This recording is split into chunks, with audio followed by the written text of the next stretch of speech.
Okay Mohan గారు, ఒక నిమిషం హోల్లో ఉండండి. మోహన్ గారు, శ్రీనివాస్ రెడ్డి గారు, గత 10 ఏళ్ల నుంచి కూడా సింహభాగం ఏదైతే ఉందో కబ్జాలకు కానీ, నాళాల ఆక్రమణ కానీ, చెరువుల ఆక్రమణ కానీ గురైంది. గత 10 ఏళ్లలో అంటే బీఆర్ఎస్ అనుకోవచ్చు, గతంలో టీఆర్ఎస్ ఆ పాలనలోనే ఇదంతా జరిగింది అని అయితే చెప్తున్నారు.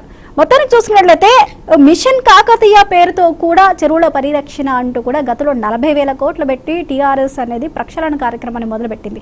పూడికి తీత పనులు కానీ, ఇతరత్ర పనులు కానీ అక్కడ బఫర్ జోన్లో ఏం చేయాలి, ఎఫ్టీఎల్ పరిధిలో ఉన్న వాటిని ఏం చేయాలి, దాని మీద క్లారిటీ అయితే గత ప్రభుత్వం తీసుకోలేదు. పర్మిషన్స్ అయితే ఇష్టానుసారంగా ఇవ్వడం జరిగింది. అలాగే కబ్జాలకు సంబంధించి కబ్జాలు కూడా జరిగాయి. అయితే ఈ హైడ్రాకు సంబంధించి కేవలం తెలంగాణలో మాత్రమే కాదు, పక్క రాష్ట్రాల నుంచి కూడా సపోర్ట్ వస్తుంది. స్వయం డిప్యూటీ సీఎం పవన్ కళ్యాణ్ కూడా హైడ్రా తరహాది లాంటిది ఏపీలో కూడా ఉండాలి, బుడమేరు పొంగినప్పుడు కానీ మొన్న వచ్చిన విపత్తుకు సంబంధించి కానీ ఈ ఆక్రమణలు తొలగించే విధంగా హైడ్రా తరహాది ఏపీలో ఉండాలి.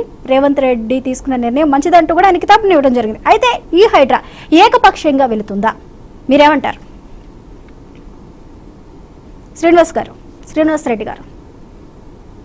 నా పేరు శ్రీనివాస్ రెడ్డి గారమ్మా, నా పేరు బత్స శ్రీనివాస్. ఓకే చెప్పండి శ్రీనివాస్ గారు.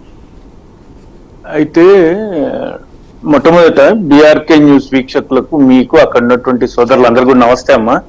నమస్కారం అండి, చెప్పండి. అంటే blaming and claiming is not important.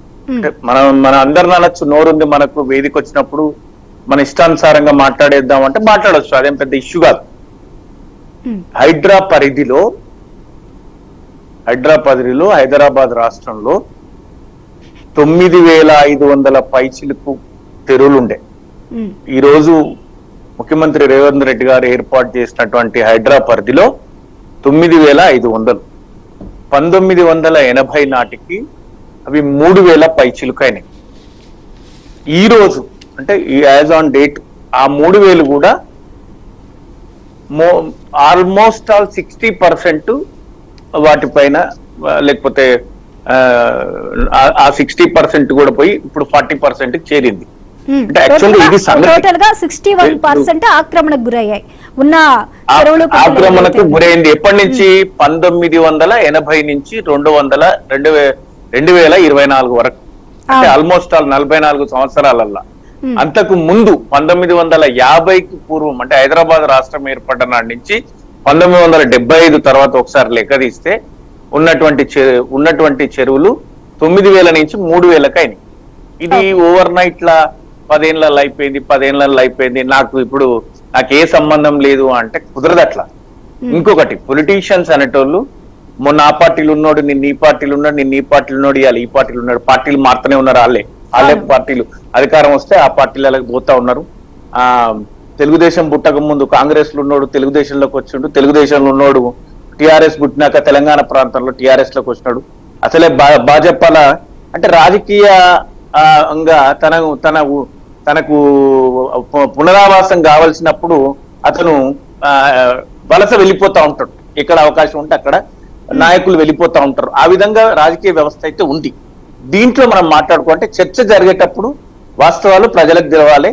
దానికి కొంచెం కొంత పారదర్శకంగా మాట్లాడితే ఆ చర్చకు కొంత విలువ ఉంటుంది అనేటువంటిది నా అభిప్రాయం. చెప్పండి. హైడ్రా ఏర్పాటు చేసింది. హైడ్రా అనేటువంటిది ఏర్పాటు చేసినప్పుడు దానికి ఒక నియమం గాని, నిబంధనలు గాని, పరిమితులు గాని, విధులు గాని, అంటే ప్రత్యామ్నాయం ఏర్పాట్లు గాని, లేకపోతే ఎవరిని కూల్చాలి, ఎవరిని కూల్చొద్దు, ఎందుకు కూల్స్తున్నాం, ఎందుకు కూల్చకూడదు అనేటువంటి అంశాలు మాత్రం ఎక్కడ కూడా ప్రాతిపదిక లేదు. కానీ హైడ్రా ఏర్పడక ముందే MCH లో గాని, ఉమ్మడి ఆంధ్రప్రదేశ్ లో గాని, తెలంగాణ ప్రభుత్వంలో గాని, భారత ప్రభుత్వంలో గాని అక్రమ నిర్మాణాలు కూర్చివేయడానికి ప్రతి చోట ఒక వ్యవస్థ అనేటువంటిది ఉంటది. ఇది కొత్తగా ఒక వ్యవస్థను పాత వ్యవస్థను ఆధునీకరించినట్టుగా హైడ్రా పేరు మీద ఒక ఏర్పాటు చేసి రంగనాథ్ గారిని ఏర్పాటు చేసింది.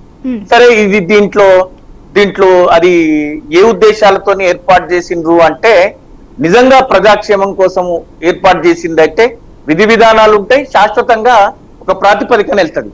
కానీ మొదటి రోజు, రెండో రోజు, ఈ రోజు అంటే ఇప్పుడు మనం మాట్లాడుకునే సరికల్లా హైడ్రా పూర్తిగా నిర్వీర్యం అయిపోయిందనే చెప్పుకోవాలి నాకు తెలిసి. అయితే ఎందుకు అంటే ఇప్పుడు రంగనాథ్ గారు ఒక స్టేట్మెంట్ ఇచ్చింది. ఏమని? కన్స్ట్రక్షన్ అయిపోయి ఉండి నివాసం ఉంటున్న వ్యక్తులను మేము కూల్చము అంటే నివాసం ఉంటున్న వ్యక్తులను ఎవరిని కూల్చారు మీరు? బఫర్ జోన్ లో ఉన్న వాళ్ళని కూల్చారా, లేకపోతే FTL ఉన్న వాళ్ళని కూల్చారా, పేదలను కూల్చారా, మధ్యతరగతి కులను కూల్చారా, విలాసవంతంగా విల్లాలు కట్టుకున్న వాళ్ళని కూల్చారా? ఇది క్లారిటీ లేదు. ఇంకొకటి, ఇంతకు ముందే ఎస్ఐలు బయటకు వస్తున్నటువంటి ఎస్ఐల పరేడ్ లో మళ్ళొకసారి ముఖ్యమంత్రి గారు మాట్లాడుతూ బఫర్ జోన్ లో FTL లో ఎవరున్నా కూడా మేము కూల్ చేస్తాం, హైడ్రా మీరు బయటకు వస్తున్నారు, ప్రజలందరికీ అట్లా ఉపయోగపడాలి, ఇట్లు ఉపయోగపడాలని పెద్ద ఉపన్యాసం ఇచ్చింది. అంటే రంగనాథ్ గారి మాటలు నమ్మాలనా, లేకపోతే ముఖ్యమంత్రి గారి మాటలు నమ్మాలనా? ఏడ్చే జనం ఆర్తనాదాలు ఎవరినాలే? పెద్దోడిని కూల్చేస్తే ఓకే, మరి పేదోడు 40 ఏళ్ల నుంచి 3 తరాలు, మీరు నిన్న మొన్న అనేకమైనటువంటి సంఘటనలు వచ్చినాయి, మనం చూసినాం. బిడ్డలు పుస్తకాలు పోయినాయని, ఉన్న బంగారు పోయిందని, లేకపోతే నాకు చెప్పలేదు ఇప్పుడు వంట చేసుకోవడానికి పాత్రలు అందులోనే పోయినాయని. ఒక కేఫ్ పక్కన పొద్దున అదే కేఫ్ లో ఛాయ్ తాగి సాయంత్రం అదే కేఫ్ ముందర ఉన్నటువంటి పాన్ షాపు నేను 11 లక్షల రూపాయలు దీని ఏర్పాటుకు ఆ ఓనర్ కు నేను ఇచ్చిన సార్, దీంట్లో 9 లక్షల సామాన్ ఉంది, నా మొత్తం 20 లక్షలు పోయింది, నా దగ్గర రూపాయి లేదు అంటే ఇట్లాంటి సంఘటనలు జరుగుతున్నాయి. అంటే అస్తవ్యస్తమైనటువంటి, అసంబద్ధమైనటువంటి, అసహేతుకమైనటువంటి విధానాలతోని ఈ ప్రభుత్వం ముందుకెళ్తుంది.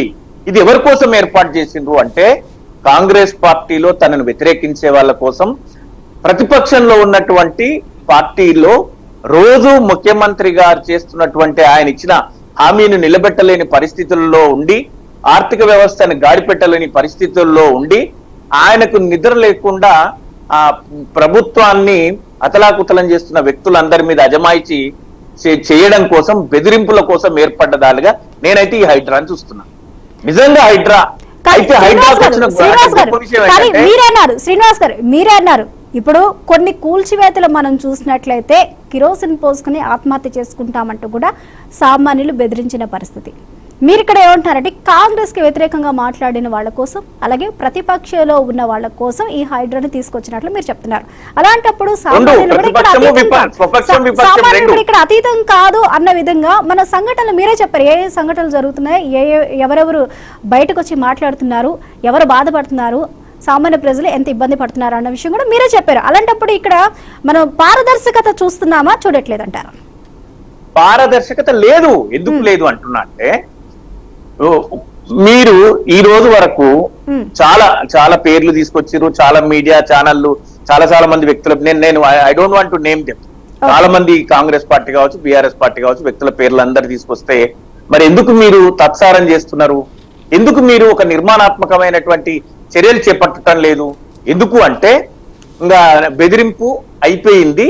ఇంకా నేను అనుకుంటున్నా ఇంకా రాబోయే రోజులలో పెద్దగా హైడ్రాక్ ఏం పని ఉండదు. ఎందుకంటే వాళ్ళు ఆల్రెడీ ఉంటున్న వాళ్ళని కూల్చం అన్నప్పుడే ఇంకా కొత్తగా చేయబోయేది ఏం లేదు, అయిపోయింది బెదిరింపు రాజకీయాలు. ఫార్మాసిటీ మీద ఒక నిర్ణయం తీసుకున్నారు ముఖ్యమంత్రి గారు.